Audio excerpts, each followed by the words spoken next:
이름 또 우리가 잘못 읽거나 명단 수 하나 잘못 빼면요 난리 납니다. 왜냐하면 여러분 수능생들 보니까 수능생에 몇 명 합격되었다, 예비자 몇 명이다, 그거 자기 명단 들어가냐, 심지어 합격 안 되어도 예비자 명단에 자기 이름이 들어갔냐 아니냐로 인생이 완전히 180도 달라지는 것이 우리 현실인 것을 보면, 정말 우리가 오늘 읽었던 그 족보와 같은 내용들을 읽을 때요, 후대가 이스라엘 후대 사람들이 읽을 때요 얼마나 이름이 없고 있고 없고에 대해서 얼마나 마음이 감동이 틀렸을까요? 이 사람들 아마 이후에 이 성경이 그대로 기록이 남아서 후대가 읽을 때요 무엇을 보면서 읽었을까요? 우리 가문이 이곳에 있을까 없을까 보면서 읽었을 겁니다. 있으면 야 개국공신이다. 그렇죠. 지금 이스라엘 나라가 완전히 없어져서 70년간, 우리나라 일제강점기 몇 년이라고 합니까? 예, 그거 가지고 우리 평생 일본에 대해서 뭐 악감정, 축구, 뭐 올림픽 다 다른 데 다 져도 되지만 일본에게만 이겨야 돼. 이런 마음을 가지고 우리는 살아가는데요. 오늘 70년간 이 바벨론이라는 곳에 포로가 되었던 사람들이 이후에 이스라엘이 건국된 후에 이 성경을 읽으면서 우리 가문이 있냐 없냐를 타서 자부심, 또한 우리는 개국공신이야, 그런 것들이 마음에 꽉 차 있었지 않겠습니까? 그러니까 우리가 한 글자 잘못 읽거나 한 숫자 빼버리면 그들은 진짜 가문을 욕하는 것일 거예요. 여러분, 어떤 분이 이런 얘기를 하더라고요. 우리나라가 왜 남북한이 통일이 늦어지고 있을까요? 그런 얘기를 하시더라고요. 여러분, 그거 생각해 본 적 있으십니까? 지금 막 북한에서 핵무기다 뭐다 하는데 통일되면, 통일되면 핵무기가 우리나라 남북한이 함께하는 것이기 때문에 더 좋을 수도 있죠. 어떤 분이 그런 얘기를 하시더라고요. 설문조사를 했다고 합니다. 남북한이 통일되는 것을 어떻게 생각하십니까? 찬성하십니까? 여러분, 찬성이 몇 프로 나왔을 것 같습니까? 조사한 것에 전부를 조사한 건 아니겠지만 여러분에게는 어떻습니까?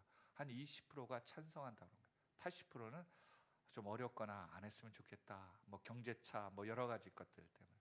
근데 극동방송 보니까 항상 이 북한의 날씨까지 얘기하면서 북한에 대해서 기도를 요청을 많이 하시고, 또 탈북하신 분들이 믿음을 가지고 나는 고향 땅에 다시 한번 믿음을 가지고 그들에게 가겠다라는 믿음에 결단하며 선교 훈련 받으시는 분들도 본 적이 있습니다.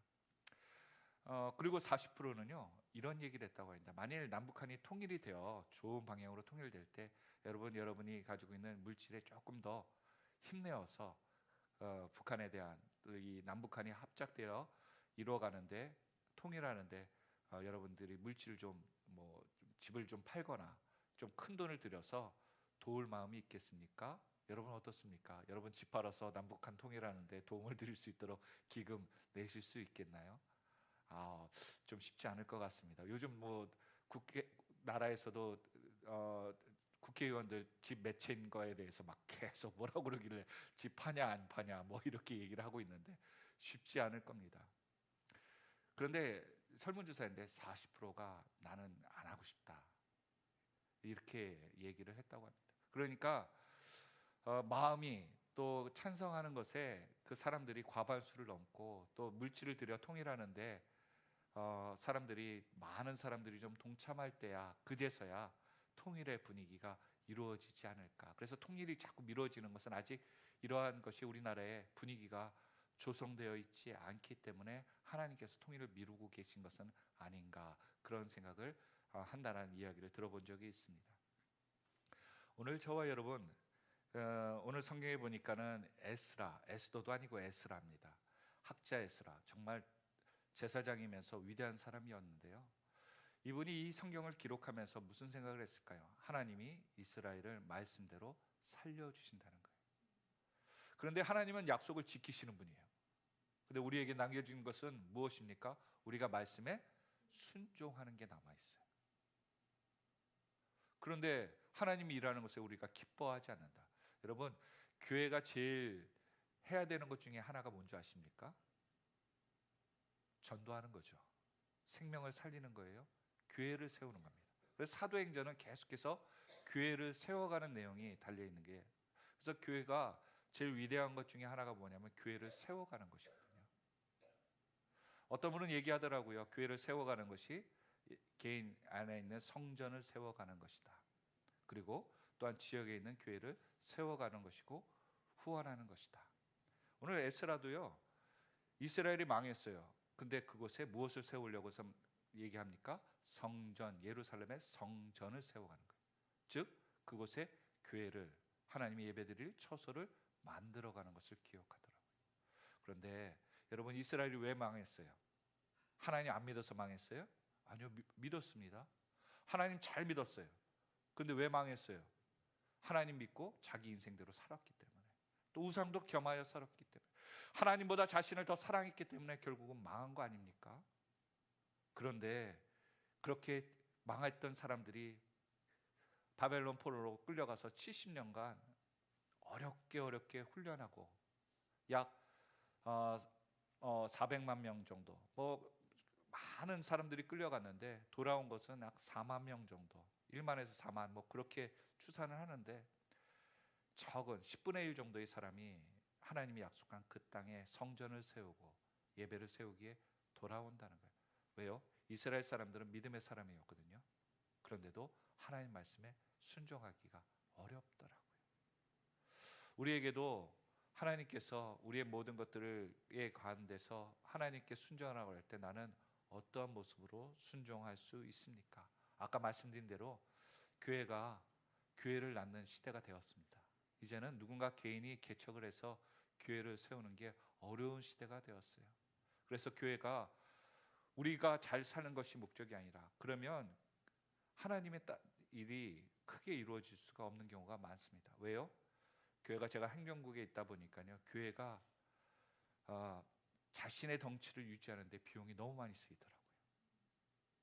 여러분 생각해 보십시오. 15평에 사는 사람과 40평에 사는 사람, 그 사람들에서 집세가 어느 게 더 많이 나갈까요?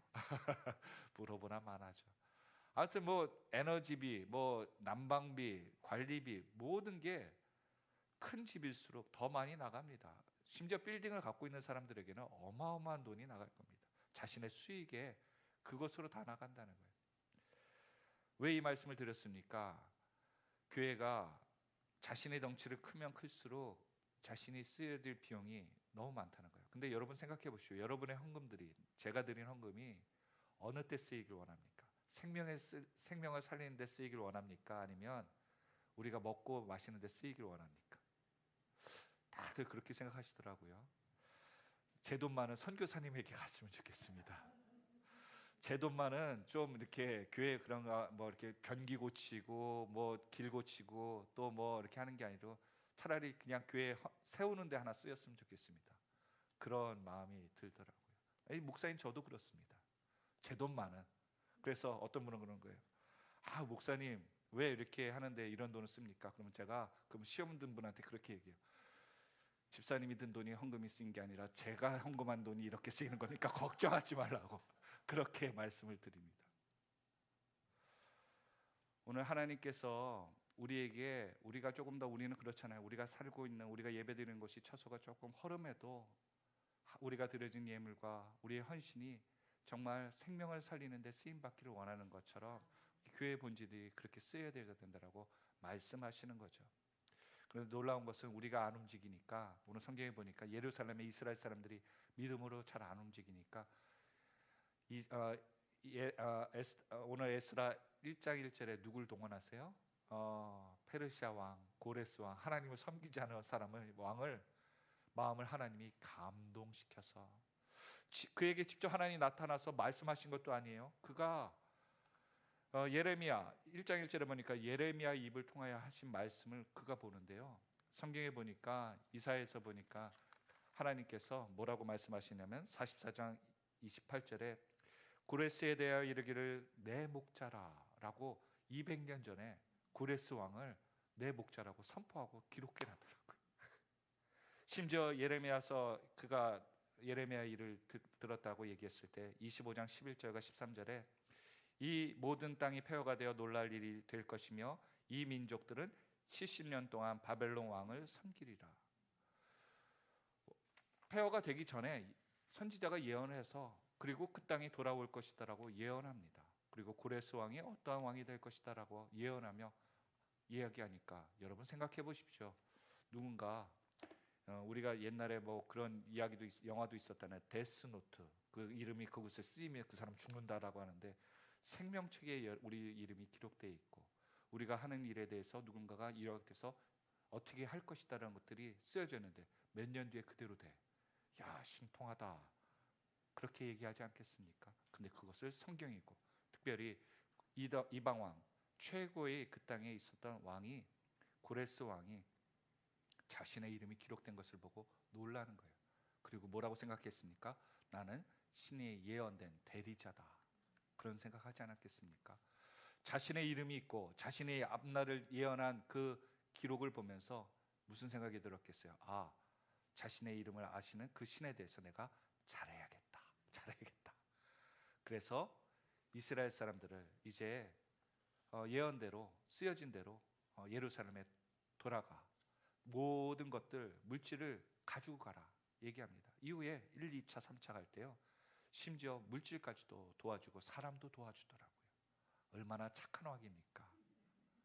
그런데 여러분 곰곰이 생각해 보면 우리가 세상 살아갈 때 보면 믿는 사람들이 우리를 많이 도와줘요. 믿지 않는 사람들이 많이 도와줘요. 곰곰이 생각해 보면 깜짝깜짝 놀랄 때가 있어요. 예수 믿는 사람들이 내가 예수 믿는다고 아는데 그 사람들이 말하는 게 말투가 너무 강해서 혼나는 경우, 마음이 상처받는 경우가 있어요. 대부분 교회 생활하다가 마음에 상처받는 분들을 보면 세상에 상처받는 분들이 아니라 교회에서 일하다가 믿는 사람들 때문에 시험 드는 분들이 많더라고요. 그런데 하나님은 우리의 마음을 믿는 사람으로만 위로하는 것이 아니라 세상의 모든 것들을 통해서 위로하시더라고요. 그래서 어느 순간 가다가 보니까 가요가 들려와. 그 가요를 듣다 보니까 힐링이 돼. 어쩌면 내 마음과 똑같냐. CCM도 아니고 복음성가 찬송가도 아닌데 보니까 알고 보니까 기독교인이 개사해서 만들었던 음악인데 그것이 세상 사람들이 듣기에도 너무 좋아서 그렇게 만들었다는 이 이야기를 알게 되죠. 그래서 그 유명한 가시나무새 조성모가 불러서 그것도 복음의 성가의 그 CCM으로 알려졌던 곡으로 우리가 알고 있죠. 아무튼 우리 삶 가운데 고레스와 같은 그런 하나님의 것에 감동이 되어 믿는 사람들을 돕는 손길도 있다는 거예요. 그러니까 우리는 낙심하지 말아야 될 것은 하나님께서 꼭 이쪽으로만 은혜 받으라는 것이 아니고요. 사방에서 우리를 은혜 받게 하는 통로를 열어놓으셨다는 거예요. 오늘 저와 여러분 세상에만 등지고 교회만 바라보는 그런 인생으로 살지 마시고요. 하나님이 세상을 이렇게 아름답게 창조하셨다면 모든 것의 가운데 기도하면서 믿음의 눈으로 바라보셨을 때 모든 환경의 위로의 축복의 삶을 살아가는 저와 여러분들이 다 되시기를 예수 그리스도의 이름으로 축원드립니다. 오늘 그 이후에 보니까 1절 한번 같이 읽어볼까요? 1절 같이 읽겠습니다. 시작. 옛적에 바벨론 왕 느부갓네살에게 사로잡혀 바벨론에 갔던 자들의 자손 중에서 노임을 받고 예루살렘과 유다 도로 돌아와 각기 각자의 성읍으로 돌아간 자. 여기 유다 도로 돌아와 이게 무슨 뜻인지 아십니까? 유다를 도로, 강원도 이런 표현인 겁니다. 그러니까 조그만 거죠. 유다가 얼마나 작았다는 겁니까? 유다와 이스라엘이 나눠졌던 것들 기억나시죠? 그것에 유다 도로 돌아와 여기 포인트 중에 하나가 각기 각자의 성읍으로 돌아간 자라고 표현하고 있습니다. 여러분 우리가 있는 곳 교회 또한 지역 이것에 대해서 여러분은 어떻게 생각하십니까? 여러분 하나님만 잘 믿으면 다 되는 거예요? 이제 부정적으로 이렇게 어투를 하니까 아 이게 무슨 목사님 생각이 있나 보다 그런데 하나님만 잘 믿는 것이 신앙입니까? 그렇지 않더라고요. 우리에게 맡겨진 지역과 땅과 분복이 있더라고요. 그래서 우리가 생각해야 될 것이 하나 있습니다. 우리에게 맡겨진 가정에서 나는 어떠한 신앙을 믿음을 지키고 있습니까? 또한 내가 맡겨진 교회에서 나는 어떠한 믿음을 가지고 있습니까? 하나님이 보내신 그곳, 그 예배하는 곳에서 나는 어떠한 마음으로 있습니까? 오늘 이스라엘 백성들이 바벨론 약 16,000km, 서울에서 부산까지 몇 킬로 정도 돼요? 예, 근데 한 100배 정도의 거리를 이 사람들은 그 당시에 뭐 몇몇 명이 갈 때는 아마 걸어서 갔을 거라고 얘기하죠. 그 먼 길을 갈 때도요. 그곳에 가면 지금 바벨론은 서울과 같은 지역이에요. 뉴욕과 같은, 홍콩과 같은 삐까번쩍한 최고의 문물이 있는 곳입니다. 그곳에 살던 사람들이, 도시 남녀가 그곳을 떠나서 어디로 가래요? 지금 전쟁으로 폐허돼서 사람도 살지 않는 그 땅으로 돌아가라고 그러는 거예요. 뭐 가지고요? 자신의 모든 재산 다 가지고. 여러분 생각해 보십시오. 내 자녀들이 여기에 학력으로서 뿌리를 내리고 인정을 받으면서 자리 잡을 만하고, 또한 그곳에서 이제 모든 것을 노후를 갖다가 지낼 그때 오늘 하나님께서 그곳을 떠나서 황폐한 곳으로 가라고 말씀하시는 쉽지 않겠죠. 제 아내에게 예전에 한번 필리핀에 어학연수를 갔는데, 야, 우리 필리핀에다가 선교하지라 교회를 한번 세워야 되지 않겠냐 그랬더니 아닌 것 같아.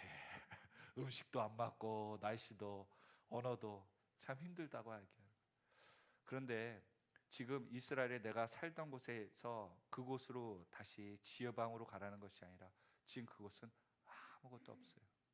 그곳에 다 싸들고 가라고 했을 때 정말 갈 수 있겠습니까? 심지어 내 자녀들이 그곳에 간다 그러면 어떻게 하겠어요? 말리지 않을까요? 새벽에도 그런 얘기를 했지만 지금 우크라이나 전쟁이 있는 통에 지금 선교사님들이 요청합니다.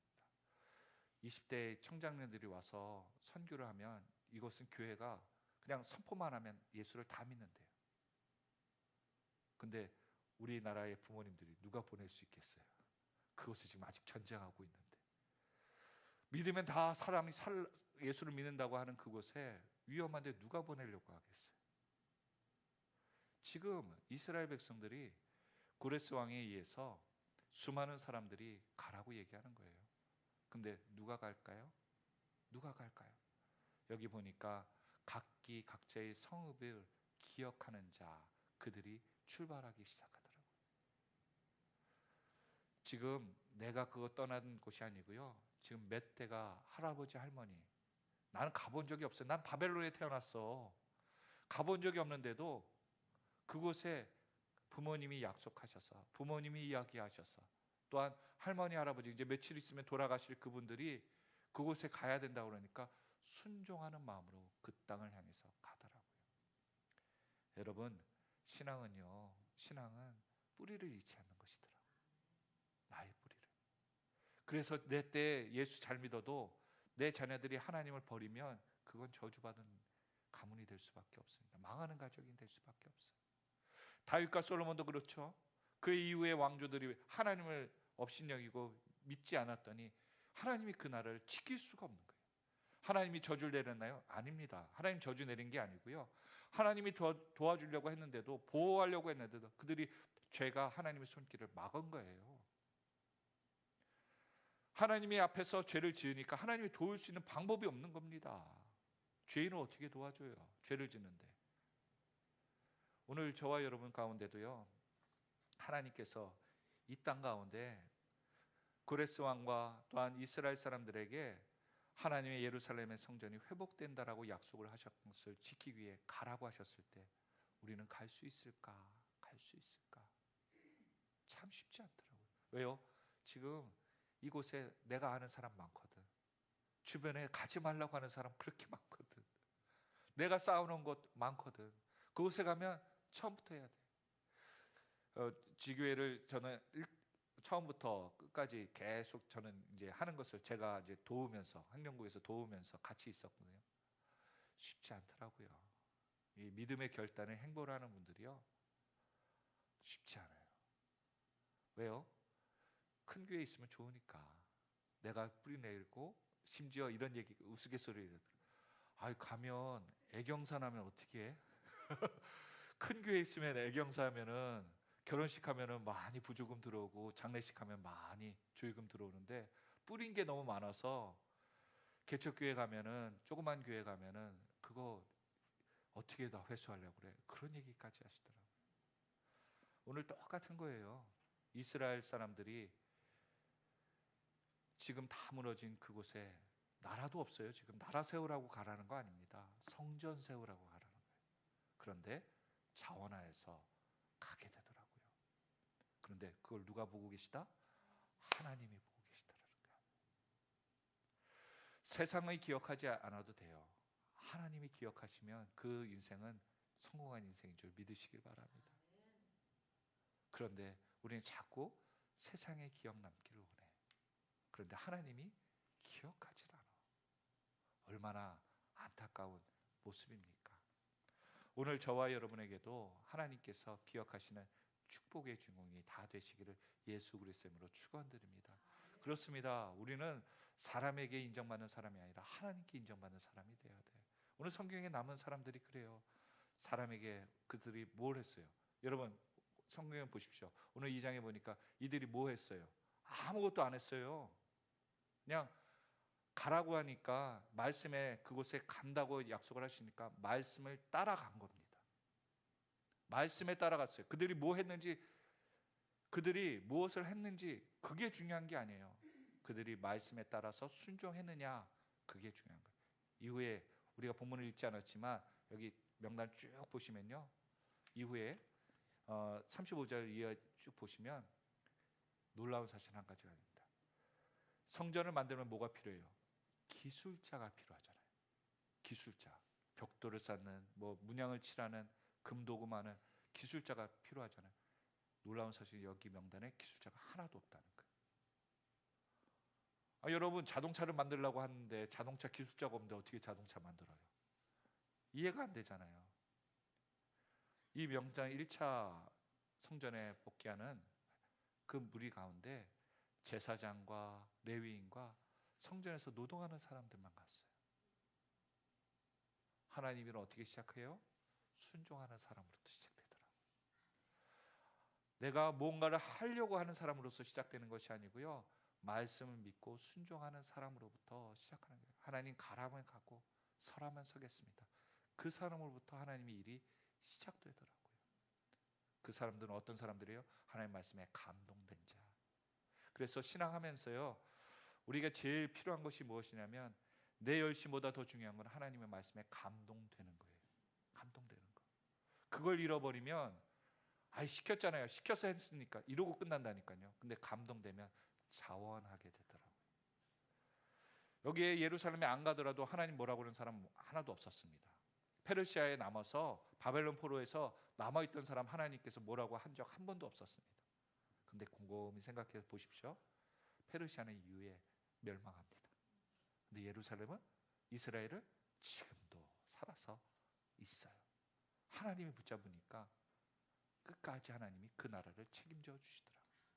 아니 목사님, 예루살렘이 나중에 구약이 지나가서 로마에게 점령당해서 또 속국이 되지 않습니까? 그런데 그 이후에 어떻게 돼요? 로마는 망합니다. 예루살렘은, 이스라엘은 하나님이 계속 살려주시더라고요. 우리 인생 그렇게 돼야 되는 거 아니겠습니까? 몇 번을 넘어지는 것 같고 없어지는 것 같고 다 이런 것 같은데도 하나님이 붙잡아 주시니까 그 가문을, 그 나라를, 그 세계를 끝까지 하나님께서 끌고 가시는 인생, 그 인생이 복된 거 아니겠어요? 지금 무시되고 지금 무너졌다고 해도 여러분 낭망하지 마시기 바랍니다. 지금의 연약함, 지금의 적음이 우리의 영원한 모습이 아니고요, 하나님은 우리가 무너져도, 내가 무너져도 하나님 이름만은 내가 놓지 않겠습니다. 붙잡는 인생을 하나님이 책임져 주시는 줄 믿으시기를 바랍니다. 그래서 1장은요, 고레스 왕이 감동되어서 이스라엘 사람들을 나가라고 얘기했을 때 출애굽의 모습과 똑같은 모습이죠. 오늘 저와 여러분에게도요, 누군가가 우리를 돕는다 그러면 그것을 그냥 무시하고 그냥 지나가지 마시고요, 하나님께 기도하면서 바라볼 수 있는 영적인 눈이 되시기를 바랍니다. 또한 2장에 보니까 이스라엘 백성들이 감동되어서 나갈 때요, 가문들이 나갈 때 곰곰이 보니까 이 분들이 보니까 어떤 일이 벌어지냐면 아브라함과 같이 그 말씀에 순종해서 따라갑니다. 창세기 12장에 보니까 하나님께서 아브라함에게 뜬금없이 갑자기 나타나시죠. 그리고 내 본토 아비 집을 떠나 내가 지시할 땅으로 가라 라고 얘기합니다. 여러분 지금 바벨론이 어디예요? 갈대아 지역입니다. 지금 아브라함이 있었던, 아브라함이 갈대아 우르 출신 아닙니까? 그 지역에 떠나, 아브라함이 떠날 때 75세였거든요. 지금 70년이 되어서 비슷한 시기에 그것을 떠나 지금 예루살렘 성전 어디에 있어요? 가나안 땅에 있지 않습니까? 지금 아브라함에게 명하신 그 가나안 땅, 약속의 땅이 가나안 땅이었거든요. 그곳으로 가라는 거예요. 근데 아브라함이 어떻게 출발했어요? 말씀을 따라갔다는 거예요. 오늘 하나님께서 우리에게 감동을 주시면서 우리에게 왜 감동을 주십니까? 말씀을 따라 순종하는 모습을 보기 위해서. 그래서 1장만 있으면요, 왕의 조서만 있으면 하나님의 뜻이 완성이 안 되더라고요. 2장 있는 것처럼 사람들이 말씀에 순종하여 가문과 사람들이 헌신하여 나오고 행동할 때 그 모든 것이 하나님의 뜻을 온전히 이루어지더라고요. 그래서 우리는 마음만 먹어서는 안 되고요, 행동하고 순종해야 돼. 그래야지 하나님 뜻이 이루어집니다. 교회 사랑해야죠, 전도해야죠. 다 우리 머릿속에는 있어요. 근데 누가 행동할 거예요? 물어보시면 바로 내가, 그렇죠, 제가 하겠습니다. 그 사람을 하나님이 찾으시는 거예요. 그리고 오늘 2장에 보니까 그러한 사람들이 기록되어져 있더라고요. 오늘 저와 여러분들이 그러한 축복의 주인공들 다 되시기를 예수 그리스도의 이름으로 축원드립니다. 2절에 보니까요, 같이 한번 읽어볼까요? 시작. 곧 스룹바벨과 여수아와 느헤미야와 스라야와 르아엘, 모르드게와 빌산과 미스발과 비그웨와 르훔과 바나와 등과 함께 나온 이스라엘 백성의 명수가 이러하니. 여러분, 스룹바벨은요, 나중에 보면은 총독 스룹바벨이라고 나옵니다. 그런데 여러분 앞에 보면요, 유다의 총독이 나오는데 누군지 기억나십니까? 8절에 보니까 유다 총독 세스바살이라고 나옵니다. 유다 총독이 세스바살인데 왜 갑자기 스룹바벨로 바뀔까요? 아마 이 갔을 때 건강상의 문제, 행정적인 문제 때문에 스룹바벨로 바뀌지 않았을까 그렇게 여겨지는데요. 조카입니다. 세스바알의 조카가 스룹바벨이에요. 그러니까 하나님께서 다윗의 혈통을 통해서 그 나라를 이끌고요, 예수와는 아론의 후손, 22대 후손입니다. 그러니까 다윗의 후손과 아론의 제사장의 후손을 다 리더잡으로 삼아서 하나님의 나라를 회복시키도록 부르시는 거예요. 아까 말씀드린 대로 이스라엘이 왜 하나님 앞에 멸망당했어요? 예배가 그들의 하나님을 온전히 섬기는 예배가 무너졌기 때문에, 신령과 진정의 예배가 무너졌기 때문에, 형식적인 예배만 살아있었기 때문에. 그런데 오늘 70년간 간절한 예배를 회복한 이스라엘 사람들에게 하나님은 도전하는 거예요. 나라를 먼저 회복시킨다는 게 아니라 성전, 교회를 회복시킨다는 그 모습은 너에게 지금 무엇이 필요하다고 얘기하는 거예요? 예배가, 진정한 예배가 회복돼야 된다. 내가 드리는 그곳의 교회가, 그 장소가 나를 감동시키고 살리고 있습니까? 우리는 그것에 관심이 있어야 돼요. 교회의 화려함과 교회 외형에 우리가 마음을 뺏기지 말고요, 내가 조금 더 불편하더라도. 그래서 기도원 가면요, 정말 위생도 엉망이고 화장실도 정말 그래서 어릴 때 가면요, 기도원이 제일 가기 싫었던 중에 하나가, 부모님 따라갈 때 화장실 가기가 그렇게 화장실이 안 깨끗해. 그런데 은혜는 어디서 받았을까 생각해 보면 그렇게 하나님의 뜻에 감동이 있는 기도원에서 많이 받았던 걸 기억납니다. 오늘 저와 여러분, 교회는요, 성도를 편하게 하는 곳으로 가는 것이 아니라 감동 주는 데로 가는 거예요. 그 교회가 살 수 있습니다. 이 시대에 우리가 현혹되지 않아야 될 것은 육신을 편하게 하고 우리의 감정을 기쁘게 하는 것이 아니라 감동되는 것을, 우리가 감동될 수 있도록 우리의 모습들이 회복되어야 될 줄로 믿습니다. 말씀 맺습니다. 이 이후에 하나님께서 이스라엘 백성들을 이렇게 보실 때 그들의 이름과 가문과 또한 가문과 땅에 받지 않더라도 하나님께서 그 지역에 살던 사람들, 21절에 있던 베들레헴 사람들, 이런 식으로 살던 사람들의 한 분 한 분을 부르셔서 세우시는 이유가 뭘까요?